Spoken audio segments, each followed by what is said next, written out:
Welcome into 76ers Now by Chat Sports. I am Jake Chipper, and on today's show, going to explore some trade down options for Philadelphia in the 2025 NBA Draft. Now, we know, Daryl Morey has said this, all the reporting has been that the Sixers want to add a young player to their existing core of Tyrese Maxey, McCain, and Quentin Grimes, and they have no intention of completely trading away the number 3 pick or trading away Joel Embiid or Paul George. But could they trade down in the draft, move a little bit down the board, acquire some assets, and still get a good young player somewhere in the lottery? It's what we're exploring here on today's show. But before we get into it, that game last night between the Indiana Pacers and New York Knicks, game 1 of the Eastern Conference Finals, might be the game of the year when it's all said and done. The crazy comeback that the Pacers had, led by Aaron Nesmith, 6 threes in a row, 8 of 9 from 3 on the night, and of course the big shot from Tyrese Halliburton at the end where he gave the little Reggie Miller choke celebration, throwback to those days against the New York Knicks as well. Just watching these playoffs, how many great playoff games there have been, man, it really does make me miss the Sixers being in these big spots, playing meaningful postseason basketball, even if there's been a lot more disappointment than great moments for Philadelphia. So if you want Sixers playoff basketball back next year so we can watch this team in big moments, hit that thumbs up icon, like the video, and hopefully this offseason they're able to put together a roster that can get back to the playoffs just next year. So why would Philadelphia consider trading down? Because I know a lot of people are probably in the camp of just stick at number 3, pick the best player available, and that's what I would do as well, just stay at 3 and take Ace Bailey, and it's what I think the Sixers will end up doing. But look, as we get into draft season, we see things happen all the time that we didn't expect or that we wouldn't necessarily think would be the way to go. So I always want to explore all possibilities, right? And for Philadelphia, there's a realistic possibility that they don't love the options at number 3. They don't love Ace Bailey or VJ Edgecombe, or they're not that much higher on them than some of the other prospects down the board. So maybe they feel they can trade down a little bit, still get a player they really, really like for this roster, maybe somebody who is a little more polished and a little more win now, that doesn't have that high of a ceiling, still add that young player, and possibly get some extra picks as well. And if I'm trading down, these are kind of 5 guys I could see the Sixers being interested in. Kon Knueppel, very NBA ready, a guy that's very plug and play for a contending team. He can shoot, he can handle the ball. Derik Queen, Khaman, Maluach at that center spot. 2 totally different centers. Derik Queen, more of a versatile big, can do a little bit of playmaking. Khaman, Maluach, more of that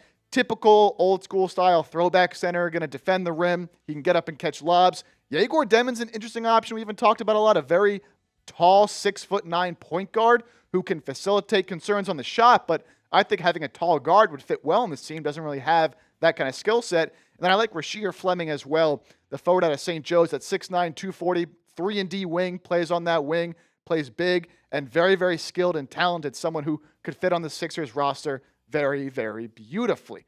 So when we're talking about trading down, what are some ideal fits and some ideal landing spots and teams the Sixers could call up and say, hey, would you like to move up to number 3, get a shot at a high-end prospect here in exchange for some picks and players?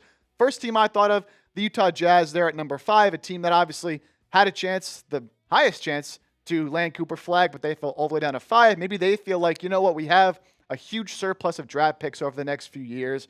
We have a bunch of young players.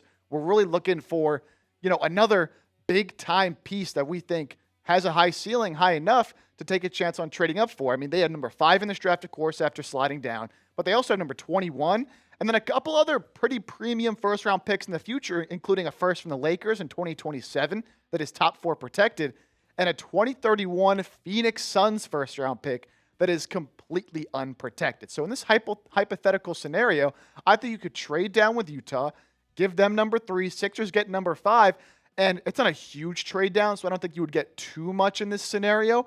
But look, I would ask to see if they give up one of those valuable picks, and in this case, I'd ask for that 2031 Phoenix first. That's a potentially super high value pick. Who knows what the Suns are going to look like in the year 2031?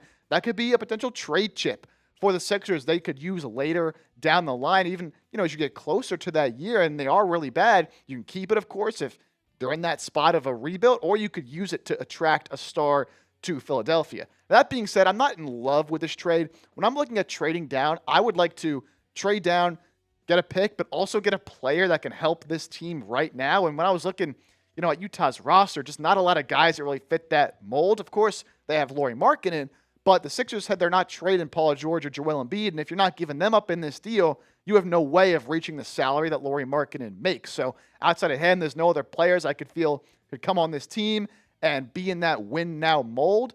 So I wouldn't really love the idea of just getting an extra first-round pick, although it is a very valuable first-round pick. So they're at number 5. Utah is certainly an option, as are the Washington Wizards at number 6, another team that fell down from having the best odds to get Cooper Flagg. And it's a very similar scenario for why they'd want to trade up. A team that, in that rebuilding phase, wants to get a higher-end prospect than they could get at number 6, and they're fine giving up a few extra picks because they have so many to jump up and get that done.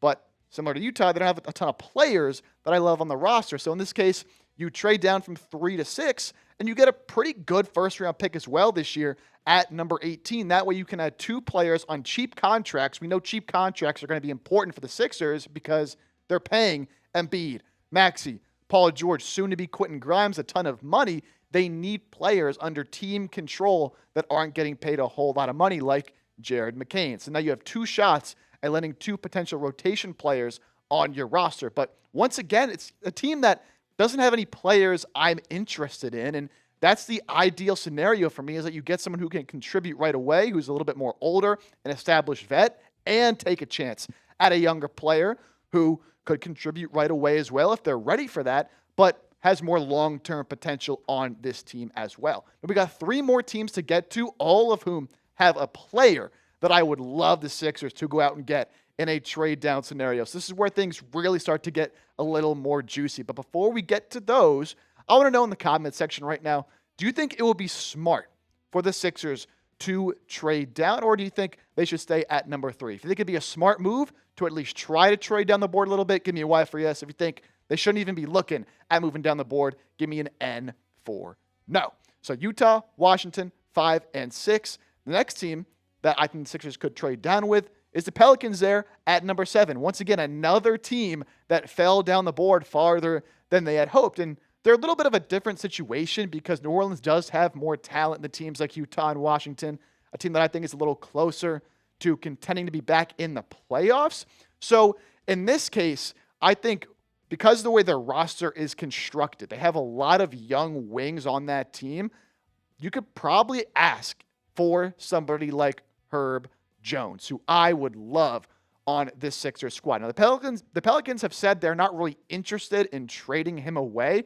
But look, if you have a chance to move up from 7 to 3 and get that long-term foundational piece on your roster, I think you'd have to consider it. So the Sixers trade down from 3 to 7, pick up Herb Jones. Pelicans get, obviously, number 3, Oubre and Drummond to fill out those salaries there, as well as I would give up the 2029 Clippers swap rights that they have right now. Currently, they have the 2028 Clippers pick unprotected, and the Sixers have the swap rights for them, meaning that if the Clippers pick is higher than the Sixers can flip that around and take that pick. So we'll give that option to the Pelicans. And man, landing Herb Jones in a deal like this would be phenomenal. Still growing as an offensive player. And look, this past year was injured pretty much the entire year. So hard to gauge kind of the production you saw from him. But you know from Herb Jones, you're getting one of the best perimeter defenders in the entire NBA.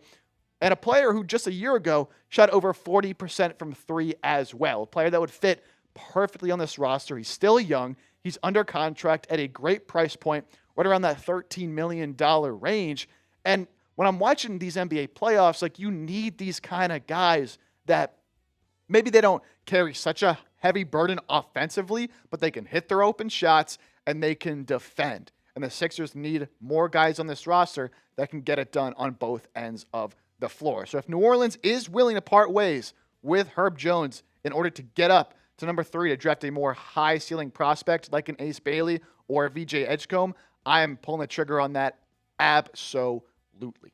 Next at number 8, the Brooklyn Nets. And I think this might be the one that makes the most sense when you consider where the Nets are, having some good players that are a little bit older and looking to really turn the corner towards a full-on rebuild, and they really, really need some better young players because honestly, they have a lot of young guys, but not a lot of young guys I'd be super sold on as core foundational pieces over there in Brooklyn. So in this case, I'm absolutely asking for Cam Johnson. We've explored a Cam Johnson trade before because it really does make a lot of sense for both sides. Sixers get number 8 and Cam Johnson, and then the same package going out to Brooklyn that I sent out to the New Orleans Pelicans at number 3 overall pick, Kelly Oubre, Andre Drummond, and then those swap rights with the Clippers in 2029.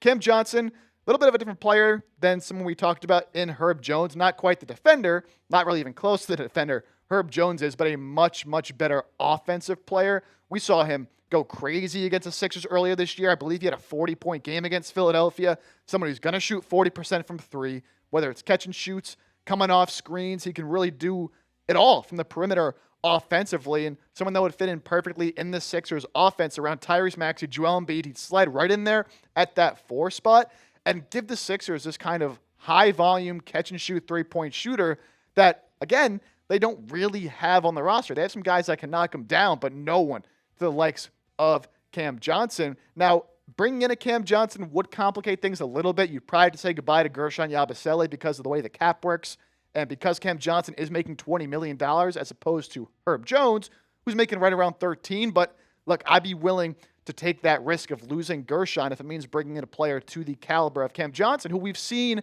play on winning teams in the past on those Phoenix Suns teams, even though obviously in Brooklyn he has not seen that same kind of success. And then number 5, another one that I really, really like, is the Houston Rockets at number 10. Once again, there's a player on this roster who I'd be very interested in acquiring. And for Houston, a team that's been in all these trade rumors this offseason, looking to go get that superstar on that roster, a Giannis, a Kevin Durant, someone who can take this team over the top after they got bounced by the Warriors in the first round of the playoffs. I need that veteran presence around their talented young core. And they have a lot of talented young players, and they're not going to be able to pay all of them. So in this trade, it's pretty simple. Sixers trade down from 3 to 10, and they pick up Tari Eason. You could go either way with Tari Eason or Jabari Smith, but personally, I think Tari Eason is a better fit for what this Sixers roster needs and a better player when it comes to looking at building a championship-level roster with his skill set. A very good defender as well. He can guard in the perimeter, but he can also guard on the interior, and a guy whose offensive game has also been expanding in his time in the league. He's had some injury concerns, especially in 2023, 2024. I believe it was a leg injury that held him out for a large part of the year. But, man, when he is in there, he is a menace defensively. When he was on the floor with Amin Thompson with the Rockets, you really couldn't score on these guys. This is one of the best lineups in the entire NBA because of his height, his versatility, his foot speed as well. He's always making plays on the ball defensively, and he's also very cheap at only $4 million, will be an expiring deal. So that's why you don't have to give up any players in this instance, and you can save yourself some money and still have the money to keep Gershon Yabusele, go get a Quentin Grimes as well. And then at number 10, like, again, for all these trades, whether you trade on a 5, 6, 7, wherever you trade in the lottery, you still have a chance to go get a real impact player. And my number one option if I'm trading down would be Kon Knueppel because of his instant plug-and-play ability. So it really does make a lot of sense. Move down the board a little bit.